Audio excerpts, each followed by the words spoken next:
മകന് ഇപ്പോൾ രണ്ടാഴ്ച മുമ്പുണ്ടായ സംഭവം. എൻ്റെ മകന് സിനിമയിൽ ഒരു വലിയ നടൻ്റെ മകനായിട്ട് അഭിനയിക്കാനുള്ള ചാൻസ് കിട്ടി. എൻ്റെ വൈഫ് പറഞ്ഞു വിടാൻ പറ്റില്ല എന്ന് പറഞ്ഞു.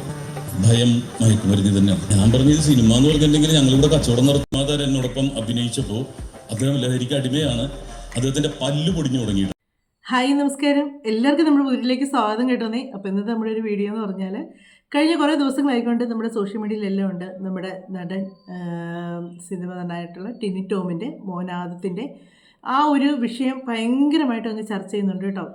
ഇത് ചർച്ച ചെയ്യുന്നത് വേറൊന്നും കൊണ്ടല്ല പറഞ്ഞത്, ചർച്ച ചെയ്യണം, ഇങ്ങനെയുള്ള കാര്യങ്ങളൊക്കെ നമ്മൾ ചർച്ച ചെയ്യും, എല്ലാം ചെയ്യണം. പക്ഷേങ്കിൽ ഒരു മോശം രീതിയിലേക്ക് ഈ ടിനി ടോമിനെ പറയുന്ന കേട്ടപ്പോഴത്തേക്ക് ഒരു ചെറിയൊരു വിഷമം തോന്നി. അതുകൊണ്ടാണ് ഈ ഒരു വീഡിയോ എടുത്ത് റിയാക്ട് ചെയ്യാമെന്ന് വിചാരിച്ചു കേട്ടോ. ടിനി ടോമിൻ്റെ എല്ലാ കാര്യങ്ങളോടൊന്നും എനിക്ക് യോജിപ്പൊന്നുമില്ല. പക്ഷേ ഇങ്ങനെയുള്ളൊരു കാര്യമെന്ന് പറയുമ്പോഴത്തേക്കുണ്ടല്ലോ, ഇത് ആരുടെ വീട്ടിൽ എപ്പോൾ വേണമെങ്കിലും സംഭവിക്കാവുന്നൊരു കാര്യമാണ്.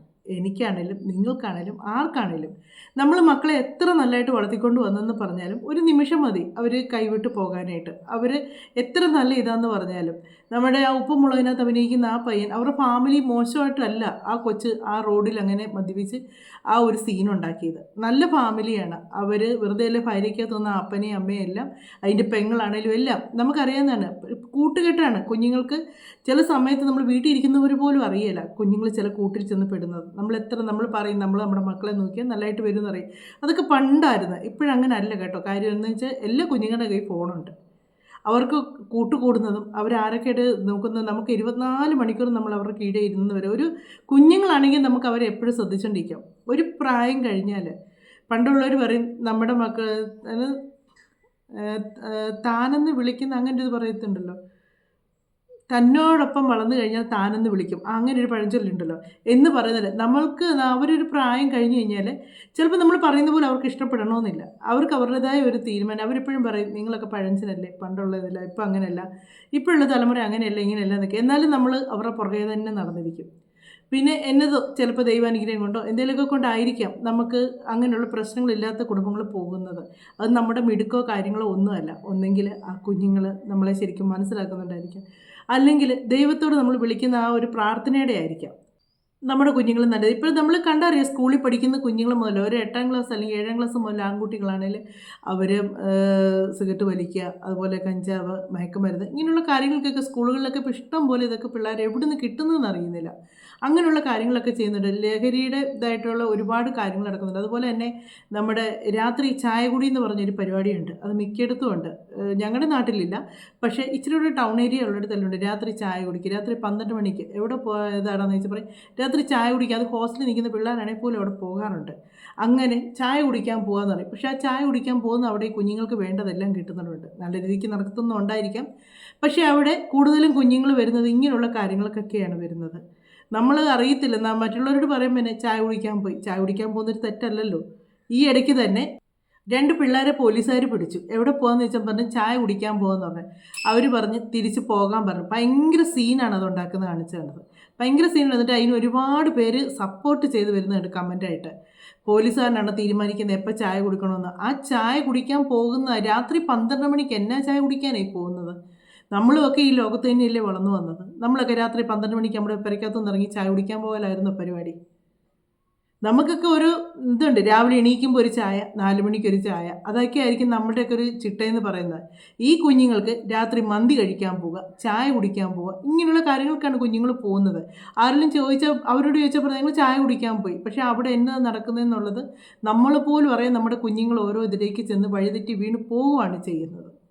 അതിൽ കൂട്ടുകെട്ട് കാണും, അല്ലെങ്കിൽ അവർ മറ്റുള്ളവർ പിള്ളേരെ ഇപ്പോൾ അങ്ങനെയെല്ലാം നടക്കുന്ന ഒരു കുഞ്ഞാണെങ്കിൽ പോലും എന്നോട് നിനക്ക് പേടിയാണോ, നിനക്ക് ധൈര്യമില്ലേ, നീച്ചോണുണ്ടെങ്കിൽ ഒന്ന് വലിക്കട, ഇങ്ങനെയൊക്കെ പറയുമ്പോഴത്തേക്ക് ഈ കുഞ്ഞുങ്ങൾക്ക് വഴിതെറ്റി പോകാൻ ഏറ്റവും പറ്റിയൊരു പ്രായം എന്ന് പറഞ്ഞാൽ ഒരു 15 വയസ്സിനും ഒരു 20 വയസ്സിനും ഇടയ്ക്കുള്ള സമയമാണ്. അതിനുള്ളിൽ ആ കുഞ്ഞുങ്ങൾ എന്നതിനെങ്കിലും പെട്ടുപോയാൽ അതിലേക്ക് അതുങ്ങൾ പെട്ടുപോവുക തന്നെ ചെയ്യും. പിന്നെ അതിൽ നമ്മൾ അറിഞ്ഞത് തിരുത്തി കൊണ്ടുവരുമ്പോഴത്തേക്ക് ചിലപ്പോൾ അവർ പിടിക്കപ്പെട്ടെന്ന് വരെ ഇരിക്കും. അപ്പോൾ മറ്റുള്ളവരുടെ മുന്നിൽ നമ്മൾ കുറ്റക്കാരാകും. അതുതന്നെയാണ് ഇപ്പോൾ ടിനി ടോമിൻ്റെ ഈ പ്രശ്നം. പക്ഷേ ഇതിൽ പറയുന്നൊരു കാര്യമുണ്ട്, ഇതിൽ എത്രമാത്രം സത്യമുണ്ടെന്ന് എനിക്കറിയില്ല. കൂട്ടുകാരൻ്റെ കയ്യിലാണ് ഇരുന്നത്, ഈ പയ്യൻ കൂടെ ഉണ്ടായിരുന്നതേ ഉള്ളൂ. ഇതിനി അത് ഉപയോഗിക്കുന്നതാണോ അല്ലയോ എന്നൊന്നും നമുക്കറിയത്തില്ല. പക്ഷേ ടിനി ടോം പറഞ്ഞേക്കുന്നത് നിൻ്റെ അപ്പം നിൻ്റെ കൂടെ ഉണ്ടടാ എന്ന് പറഞ്ഞേക്കുന്നത്. അതിനാണ് അദ്ദേഹത്തിന് എല്ലാവരും കൂടുതൽ തെറി വിളിച്ചിട്ടുണ്ട്. അതിന് മുമ്പ് നമുക്ക് ഈ ഒരു കാര്യം ഒന്ന് കേട്ട് നോക്കാം. മകന് ഇപ്പോൾ രണ്ടാഴ്ച മുമ്പുണ്ടായ സംഭവം. എൻ്റെ മകന് സിനിമയിൽ ഒരു വലിയ നടൻ്റെ മകനായിട്ട് അഭിനയിക്കാനുള്ള ചാൻസ് കിട്ടി. എൻ്റെ വൈഫ് പറഞ്ഞു വിടാൻ പറ്റില്ല എന്ന് പറഞ്ഞു. ഭയം മയക്കുമരുന്ന് തന്നെയാണ്. ഞാൻ പറഞ്ഞത് സിനിമ എന്ന് പറഞ്ഞിട്ടുണ്ടെങ്കിൽ ഞങ്ങളിവിടെ കച്ചവടം നടത്തുന്നതില്ല, അവന് വിട്ടുന്ന വിചാരിച്ച് കുഴപ്പമില്ല. പക്ഷേ ഈ 17-18 വയസ്സിലാണ് ഏറ്റവും കൂടുതൽ വഴിതെറ്റുന്നത്. അതുകൊണ്ട് ആകെ ഒരു മകനാണ് എനിക്കുള്ളത്. ഒരു സിനിമാ താരം എന്നോടൊപ്പം അഭിനയിച്ചപ്പോൾ അദ്ദേഹം ലഹരിക്ക് അടിമയാണ്. അദ്ദേഹത്തിൻ്റെ പല്ല് പൊടിഞ്ഞു തുടങ്ങിയിട്ടുണ്ട്. പല യുവജനങ്ങളും പറയും അവൻ നന്നായിട്ട് ആക്ട് ചെയ്യുന്നുണ്ട്, ഇത് ഉപയോഗിക്കുന്നുണ്ട്. അത് ഈ ലൈറ്റ് പോലെയാണ്, അതിലേക്ക് ഇലക്ട്രിസിറ്റി കടത്തി വിടുമ്പോൾ ഇങ്ങനെ നന്നായിട്ട് ബ്രൈറ്റ് ആയിട്ട് നിൽക്കും. പക്ഷെ അതിന്റെ ആ ഫിലമെന്റ് അടിച്ചു പോയാൽ പിന്നെ തിരിച്ചു കിട്ടൂല. ബോധാവ് എന്ന് പറഞ്ഞും കേരള പോലീസിന്റെ മയക്കുമരുന്നിനെതിരെയുള്ള ആ നീക്കത്തിൽ ഒരു അംബാസഡറായിട്ട് തന്നെ അവർ തിരഞ്ഞെടുത്തിട്ടുണ്ട് കേരള പോലീസ്. അതുമായി ബന്ധപ്പെട്ടിട്ടുള്ള എല്ലാ പ്രവർത്തനത്തിനും നമ്മളെ യുവത്വത്തെ നശിപ്പിക്കുന്ന, നമ്മുടെ യുവാക്കളെ നശിപ്പിക്കാൻ വേണ്ടിയിട്ടിരിക്കുന്ന ഈ മഹാമാരിയിൽ നിന്ന് നമ്മൾ ആണ് മുൻകൈ എടുത്ത് നിൽക്കേണ്ടത്. നിങ്ങൾ യുവാക്കളാണ് അതിന് മുന്നിൽ നിൽക്കേണ്ടത്. ഈ ഒരു കാര്യം അദ്ദേഹം പറഞ്ഞത് ഇതിൽ എന്നതെങ്കിലും നമുക്ക് തെറ്റ് പറയാൻ പറ്റുമോ? അദ്ദേഹം മയക്കുമരുന്നിനെതിരെയല്ലേ സംസാരിച്ചത്? ഏത് നടനാണെന്നോ ഒന്നും പറഞ്ഞിട്ടില്ല. പല്ലിങ്ങനെ പൊടിഞ്ഞു, അത് ശരിയാണ്. ഒരു സാധനം ഉറക്കം വരാതിരിക്കാൻ വേണ്ടി ഇങ്ങനെ ഇവിടെ ചുണ്ടിൻ്റെ ഇവിടെ ആയിട്ട് ഇങ്ങനെ വെക്കാറുണ്ട്. മിക്ക ഡ്രൈവർമാരും കാണിക്കുന്ന പരിപാടിയാണ് അത്, ഉറക്കം വരാതിരിക്കേണ്ടത്.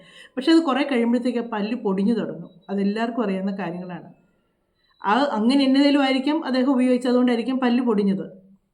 അതായിരിക്കും ഇദ്ദേഹം പറഞ്ഞത്. അതിന് നിൽക്കുന്ന കമൻറ്റുകൾ എന്ന് പറഞ്ഞാൽ, നിൻ്റെ അപ്പൻ്റെ പല്ല് പൊടിഞ്ഞിട്ടുണ്ടോ എന്ന് നോക്കണം. എന്നതൊക്കെയാണെന്നറിയാവോ? മയക്കുമരുന്നിനെതിരെ വലിയ വാചകം അടിച്ച് നടന്നവനാണ്. അവൻ്റെ മോൻ പോയി പെട്ടത് എവിടെയാണ്? ഇതാണ് ഞാൻ പറയുന്നത്. നാളെ നമ്മുടെ കുടുംബത്തിൽ ഇത് നടന്നുകൂടാന്നില്ല.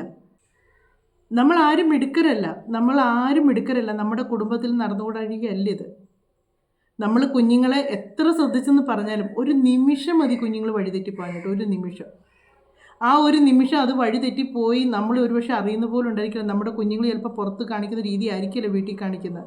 ഇപ്പോൾ ഏതാണ്ട് സാധനങ്ങളൊക്കെ വായിലിട്ട മണം പോലും വരികയില്ലെന്ന് പറയുന്നേക്കാം. ഈ മണം പോലും വരാത്ത സാധനം, കള്ളൊക്കെ കുടിച്ചേച്ച് വന്നാൽ നമുക്ക് അതിൻ്റെ മണം അറിയാം. ഒന്ന് വലിച്ചേച്ച് വന്നാൽ അതിൻ്റെ സ്മെല്ല് നമുക്കറിയാം. പക്ഷേ ചിലതൊക്കെ വായിട്ട് അതിൻ്റെ ഒന്നും അറിയാൻ പറ്റത്തില്ലെന്നാണ് പറയുന്നത്. അങ്ങനെയുള്ള കാര്യങ്ങളൊക്കെ ചെയ്തേച്ച് വരുമ്പോൾ നമ്മൾ പോലും അറിയില്ല നമ്മുടെ കുഞ്ഞുങ്ങൾ ഏത് വഴിക്കായിരിക്കും തിരിഞ്ഞു പോകുന്നതെന്നുള്ളത്. നമ്മുടെ കുടുംബത്താണ് ഇങ്ങനെ ഒരു പ്രശ്നം വരുന്നെങ്കിൽ നമ്മളെ ഒരാൾ ഇതുപോലെ കിടന്ന് പറഞ്ഞാൽ എനിക്കും ഉണ്ടാകും. കാര്യം വെച്ചാൽ ഞാൻ പറഞ്ഞില്ലേ, അപ്പനും അമ്മയും മക്കളെ വളർത്തുന്നെന്നും പറഞ്ഞുകൊണ്ട് ഒരു പ്രായം കഴിയുമ്പോഴത്തേക്കും നമുക്ക് അവരുടെ ബെഡ്റൂമിൽ കയറി 24 മണിക്കൂർ ഇരിക്കാൻ പറ്റുമോ? ഒരു പെൺകുട്ടിയാണെങ്കിൽ ഓക്കെ, നമുക്ക് അമ്മമാർക്ക് അതിനകത്ത് കയറി ഇരിക്കാം. അപ്പന്മാർക്ക് നോക്കിയിരിക്കാന്നില്ല, അവർ വീട്ടിലെ ചിലവിനുണ്ടാക്കാൻ പോകുന്നവരല്ലേ. ഒരു പെൺകുട്ടിയാണെങ്കിൽ നമുക്ക് അമ്മമാർക്ക് നമ്മുടെ കൂടെ കിടത്താം, അല്ലെങ്കിൽ നമുക്ക് അവരുടെ റൂമിൽ പോയിരിക്കാറുണ്ട്. ഒരു ആൺകുട്ടി എന്ന് പറയുമ്പോഴത്തേക്കും ഒരു അമ്മ എത്ര നേരം അവൻ്റെ കീഴെ നോക്കിയിരിക്കും, ഇവൻ എന്നതാ ചെയ്യുന്നത്, എന്നതാ എടുക്കുന്നതെന്നൊക്കെ ഉള്ളത്. പിന്നെ ഒരു കാര്യം എന്ന് പറഞ്ഞാൽ, അതുപോലെ തന്നെ ഇനി തെറ്റ് ചെയ്തിട്ടുണ്ടെങ്കിൽ തന്നെ തെറ്റ് ചെയ്ത ഒരാളെ വീണ്ടും തെറ്റിലേക്ക് വിടാതിരിക്കുന്നതല്ലേ നല്ലത്. അതിന് നമ്മൾ സപ്പോർട്ട് ചെയ്യുക തന്നെയാണ് വേണ്ടത്. നമ്മുടെ കുടുംബത്തിൽ ഒരു പ്രശ്നം ഉണ്ടായാൽ നമ്മൾ സപ്പോർട്ട് ചെയ്യുകയാണ് വേണ്ടത്. ആ ഒരു പ്രശ്നം ഉണ്ടാകുമ്പോൾ നമ്മൾ അന്നേരം അവരുടെ കൂടെ നിൽക്കുക. അത് കഴിഞ്ഞ് നമ്മൾ അവരെ പറഞ്ഞ് മനസ്സിലാക്കുക. അതേ ഉള്ളു മാർഗം. അല്ലാതെ ആ സമയത്ത് നമ്മളും കൂടെ അവരുടെ അടുത്ത് ഭയങ്കരമായിട്ട് പ്രശ്നം ഉണ്ടാക്കി, നീ നാണക്കേട് വരുത്തിയില്ലേ, നീ മറ്റവനല്ലേ മറിച്ചവനല്ലേ, ഞാൻ ഇനി എങ്ങനെ സമൂഹത്തിൽ ഇറങ്ങി നടക്കി, ഇങ്ങനെ കുറേ പറഞ്ഞു കഴിയുമ്പോഴത്തേക്കുണ്ടല്ലോ ഇതിൻ്റെ ഉള്ളിലൊരു കുറ്റബോധം തോന്നി അത് എന്നതേലും ഒരു കടുങ്കൈ ചെയ്ത് കഴിയുമ്പോഴത്തേക്ക് അന്നേരം അത് ന്യായീകരിക്കാനും ആൾക്കാർ വരും. ആ തന്തയ്ക്കൊന്ന് കൂടെ നിൽക്കത്തില്ലായിരുന്നോ, അവനൊന്ന് ആശ്വസിപ്പിക്കത്തില്ലായിരുന്നോ, എങ്കിൽ ആ കൊച്ചിങ്ങനെ ചെയ്യുമായിരുന്നോ? അന്നേരം അത് കൊച്ചാകും, കുഞ്ഞാകും, മോനാകും. അതുവരെ അതിനെ വലിച്ചു കീറാനായിട്ട് എല്ലാവരും കൂടെ നിൽക്കും. ഇതാണ് നമ്മുടെ ഈ സമൂഹത്തിൽ നടക്കുന്നൊരു കാര്യം. നമ്മൾ ഒരു കമൻറ്റ് ഇടുമ്പോൾ ഈ തെറികൾ പറയുമ്പോഴത്തേക്കും ഒന്ന് ഓർക്കുക, നമ്മുടെ വീട്ടിലും കുഞ്ഞുങ്ങൾ വളർന്നു വരുന്നവരുണ്ടായിരിക്കാം, ചിലപ്പോൾ മുതിർന്ന കുഞ്ഞുങ്ങളുണ്ടായിരിക്കാം, അല്ലെങ്കിൽ ചിലപ്പോൾ അവർ കല്യാണം കഴിച്ചൊക്കെ പോയതായിരിക്കാം. അത് നമ്മുടെ മിടുക്കുമാകൊണ്ട് മാത്രമല്ല, നമ്മൾ ദൈവാനുഗ്രഹം കൂടെ കൊണ്ടാണ് നമ്മുടെ കുഞ്ഞുങ്ങൾ അങ്ങനെ ഒരു ചീത്ത ഇതിലേക്ക്. ഇപ്പോഴത്തെ കാലം എന്ന് പറഞ്ഞാൽ ഞാൻ പറഞ്ഞില്ലേ, ശരിക്കും ഫോണ്, അതുപോലെ തന്നെ കൂട്ടുകെട്ട്. നമുക്ക് പണ്ടൊക്കെ എന്ന് പറഞ്ഞാൽ പിള്ളേരെയൊക്കെ കളിക്കാൻ വിട്ട് കഴിഞ്ഞാൽ പേടിക്കാനേ ഇല്ല. എവിടെയെങ്കിലുമൊക്കെ പോയി കിടന്ന് കളിച്ച് പറമ്പിലുമൊക്കെ ചാടി മറിഞ്ഞ് വൈകുന്നേരം ആകുമ്പോൾ കുളിച്ചെറി, ഇതൊക്കെ ഒരു കുഴപ്പമില്ലാതെ ചിലപ്പോൾ അവിടെ ഇവിടെ ചെറിയൊരു പോറൽ മാത്രം കാണും. ഇന്ന് അങ്ങനെ ആണോ? ഇന്ന് കുഞ്ഞുങ്ങൾ പോയിട്ട് വരാൻ താമസിക്കുമ്പോൾ നമ്മുടെ ഉള്ളിൽ തീയാണ്. ഇതെവിടെ പോയി, എന്നാത്തിന് പോയി, എവിടാണ് എന്നുള്ള വെപ്രാളമാണ്. അതാണ് കാലത്തിൻ്റെ തമ്മിലുള്ള വ്യത്യാസം. ഇപ്പോൾ 6 മണി കഴിഞ്ഞാൽ പിള്ളേരെ വെളിയിലോട്ട് ഇറക്കാൻ എല്ലാവർക്കും പേടിയാണ്. അത് കഴിഞ്ഞ് എവിടെയെങ്കിലും പോയിട്ട് വരുന്നിടം വരെ നമ്മൾ ഓർക്കുന്നത് എവിടെ പോയി, എന്നെ എടുത്തു, നമ്മളെല്ലാം ചോദിക്കും, എവിടെ പോയി, എന്നാണ്, എങ്ങനെയാണ് എന്നെല്ലാം നമ്മൾ ചോദിക്കും. പണ്ടൊക്കെ അങ്ങനെയാണോ? സന്ധ്യ സമയത്തായിരിക്കും ചിലപ്പോൾ കടയിൽ വിടുന്നത്. അത് കടയിൽ പോയിട്ട് കൂടി വന്ന ഒരു 5 പൈസയുടെ മുട്ടായി മേടിക്കും, അല്ലെങ്കിൽ ഒരു 10 പൈസ. അന്നത്തെ കാലത്തൊക്കെ അങ്ങനെ 10 പൈസ 25 പൈസയ്ക്കൊക്കെ മുട്ടായാണ് കിട്ടുന്നത്. ആ മുട്ടായി മേടിച്ചുകൊണ്ടായിരിക്കും വരുന്നത്. അതായിരിക്കും കൂടി വന്ന ഇവരുടെ ഒരു ചിലവെന്ന് പറയുന്നത്. പക്ഷേ ഇന്ന് അങ്ങനെയല്ല. കുഞ്ഞുങ്ങളുടെ ഈ പൈസ നമുക്കൊരു പരിധി വിട്ട് കൊടുക്കാൻ പറ്റത്തില്ല. അവരത് എന്നത്തിനാണ് ഉപയോഗിക്കുന്നതെന്ന് നമുക്കറിയാൻ പറ്റത്തില്ല. നാളെ നമ്മുടെ കുടുംബത്തിലും ഇങ്ങനൊരു സിറ്റുവേഷൻ വരുമെന്ന് ഓർത്താൽ നമുക്ക് ഒരു മനുഷ്യൻ ഇദ്ദേഹം ആ സിനിമയിൽ അങ്ങനെ സിനിമയിലേക്ക് മോൻ അഭിനയിക്കാൻ വന്നാൽ അദ്ദേഹത്തിൻ്റെ ഭാര്യയാണ് പറഞ്ഞത്. ഒരമ്മയുടെ ഒരു ഉത്കണ്ഠയാണ് അത്. കാര്യം നമ്മൾ തന്നെ കണ്ടതാണ്. സിനിമാ ഫീൽഡിൽ മയക്കുമരുന്നിൻ്റെ കാര്യങ്ങളും എല്ലാം ഇഷ്ടംപോലെ സോഷ്യൽ മീഡിയ വന്നതാണ്. സിനിമ ആ ഒരു മേഖലയെ ആ ഒരു മേഖല മാത്രമല്ല, എല്ലായിടത്തും ഇതൊക്കെ ഉണ്ട്. പിന്നെ ചിലയിടത്തെ കാര്യങ്ങൾ ഒന്നോ രണ്ടോ ഒന്ന് കണ്ടുപിടിച്ച് കഴിയുമ്പം അത് മൊത്തത്തിൽ ഒത്തിരിയായിട്ട് പബ്ലിക്കിലേക്ക് വരും. സ്കൂളുകളിൽ കുഞ്ഞുങ്ങൾ ഉപയോഗിക്കുന്നില്ലെന്നാണോ പറയുന്നത്? സ്കൂളിലൊക്കെ കുഞ്ഞുങ്ങൾ ഉപയോഗിക്കുന്നുണ്ട്. ടീച്ചർമാർക്ക് പോലും ഒരു പേടിയാണ് കുഞ്ഞുങ്ങളെ ഒരു പരിധി വിട്ട് വഴക്ക് പറയാനായിട്ട്. ഇവന്മാർ ഏത് മൈൻഡിലാണ് തിരിച്ച് പെരുമാറുന്നതെന്ന് അറിയാൻ പറ്റത്തില്ല. അങ്ങനെയുള്ള ഇന്നാളൊരു ദിവസം നമ്മളൊരു വീഡിയോ കണ്ടായിരുന്നു. ഒരു പെൺകുട്ടി റോഡിൽ നിന്ന് സിഗരറ്റ് വലിക്കുന്നു. സ്കൂൾ പിള്ളേരാണ്. കടയിൽ നിന്ന് സിഗരറ്റ്, അത് ബസ്സിലിരിക്കുന്ന കുറേ ചെറുക്കന്മാരാണ് അത് വീഡിയോ എടുത്തേക്കുന്നത്. ആ വീട്ടിൽ തന്തയും തലേ നേരെ ചെവി വളർത്താഞ്ഞിട്ടാണോ? കൂട്ടുകാർ കൂടുമ്പോഴത്തേക്ക് ചില പീരി വെട്ടിയ പിള്ളേരുണ്ട്. കാണിച്ചു കൂട്ടുന്ന കോലങ്ങളാണ് ഇതൊക്കെ. ഇതൊക്കെ നമുക്ക് കാണുകയും കേൾക്കുകയും ഒക്കെ നമുക്കറിയാം. പക്ഷെങ്കിൽ നമ്മൾ അന്നേരം പ്രാർത്ഥിക്കും, ദൈവമേ നമ്മുടെ കുടുംബത്തിൽ ഇതൊന്നും നടക്കരുത് എന്നാണ് പ്രാർത്ഥിക്കുന്നത്. ഒരു മനുഷ്യന് പറ്റിപ്പോയി. ഇദ്ദേഹം ഒരു കലാകാരനായതുകൊണ്ട് ഇങ്ങനെ അറിയപ്പെട്ടു. ഇല്ലെങ്കിൽ നമ്മൾ സാധാരണ ഒരു വാർത്ത വായിച്ചു വിടുന്ന പോലെ തന്നെ ഇതങ്ങ് വിടുമായിരുന്നു. അപ്പോൾ കിട്ടിയ അവസരം വാരി ചെളിവാരിയായിരുന്നു. ഞാൻ പറഞ്ഞില്ല, അങ്ങേരുടെ എല്ലാ കാര്യങ്ങളോടൊന്നും എനിക്ക് യോജിപ്പൊന്നുമില്ല, അങ്ങേരുടെ സംസാരങ്ങളോ കാര്യങ്ങളോ ഒന്നും. പക്ഷേ അദ്ദേഹം ഒരു തന്തയാണ്, ഒരു മകൻ്റെ അച്ഛനാണ്. ആ ഒരു അപ്പൻ്റെ ഒരു മാനസികാവസ്ഥ എന്ന് പറയുന്നുണ്ട്. ഒരപ്പൻ്റെ അമ്മയുടെ ഒരു മാനസികാവസ്ഥ. നമ്മുടെ വീട്ടിൽ കുഞ്ഞുങ്ങൾക്ക് എന്തെങ്കിലും ഒരു പ്രശ്നം വന്നു കഴിയുമ്പോൾ നമ്മളെ ഇങ്ങനെ ഇട്ടങ്ങ് അപകേളിച്ച് മോശം കാര്യം എത്രയാണെന്ന് പറഞ്ഞാൽ ഇവർ ആ ഒരു സിറ്റുവേഷൻ തിരക്കും കാര്യങ്ങളൊക്കെ ആണെങ്കിൽ ഇതിൻ്റെ പുറകെ അവർ നടക്കുമ്പം അത് പെട്ടെന്ന് നോക്കിയെന്ന് വരികയില്ല. കുറേ കഴിയുമ്പോഴായിരിക്കും ഇവരെപ്പോഴെങ്കിലും ഇതെങ്ങനെയെങ്കിലും കറങ്ങിത്തിരി സോഷ്യൽ മീഡിയ കിടക്കുന്ന കാര്യങ്ങളല്ലേ ഇതൊക്കെ കറങ്ങിത്തിരി ഇവരുടെ കയ്യിൽ എങ്ങനെയും അത് പെടാതിരിക്കത്തില്ല. അതുപോലെ തന്നെ ആ പയ്യനാണേലും അവനിത് വായിച്ച് കഴിയുമ്പോൾ അവൻ തെറ്റ് ചെയ്തിട്ടില്ലെങ്കിൽ അവൻ്റെ മനസ്സിൽ എത്രമാത്രം കുറ്റബോധം തോന്നും. ഞാൻ കാരണമാണല്ലോ എൻ്റെ അപ്പ ഇങ്ങനെ കേട്ടത്, അല്ലെ എൻ്റെ അമ്മ ഇങ്ങനെ കേട്ടത്, ഞാൻ ഇങ്ങനെ ഒരു ഇതിച്ചെന്ന് പെട്ടതുകൊണ്ടാണല്ലോ ഇതുപോലെ ആൾക്കാർ വേണ്ടാതിനം പറഞ്ഞ് എന്നൊരു കുറ്റബോധം തോന്നി ഞാൻ ഇനി ജീവിച്ചിരിക്കേണ്ട എന്നതിന് തോന്നിപ്പോയെങ്കിലോ. അല്ലെങ്കിൽ അത് തെറ്റ് ചെയ്തെന്ന് തന്നെ ഇരിക്കട്ടെ, ആ തെറ്റ് ഞാൻ ഇങ്ങനെ ചെയ്തത് കൊണ്ടാണല്ലോ എൻ്റെ അപ്പനും അമ്മയും ഇത് കേൾക്കേണ്ടി വന്നത്, ഞാൻ അവർക്കൊരു നാണക്കേടാകണ്ട എന്നോർത്ത് ചെയ്തു. ഒരു ജീവൻ പോകേണ്ട ഒരു നിമിഷം മതി. നമുക്ക് ദീപകിൻ്റെ തന്നെ അറിയാം, സമൂഹത്തിൽ അത്രയും നാണക്കേട് വന്നുകൊണ്ടാണ് അദ്ദേഹം അങ്ങനെ ഒരു കടുങ്കൈ ചെയ്തത്. അത് കുറേ നേരം കുറേ ആൾക്കാർ വിലപിക്കും. ഇപ്പോൾ ആരെങ്കിലും അത് ഓർക്കാറുണ്ടോ? ആരും ഓർക്കാറില്ല. പക്ഷേ ആ അപ്പനും അമ്മയും ജീവിതകാലം മൊത്തം അത് മറക്കാൻ പറ്റുമോ?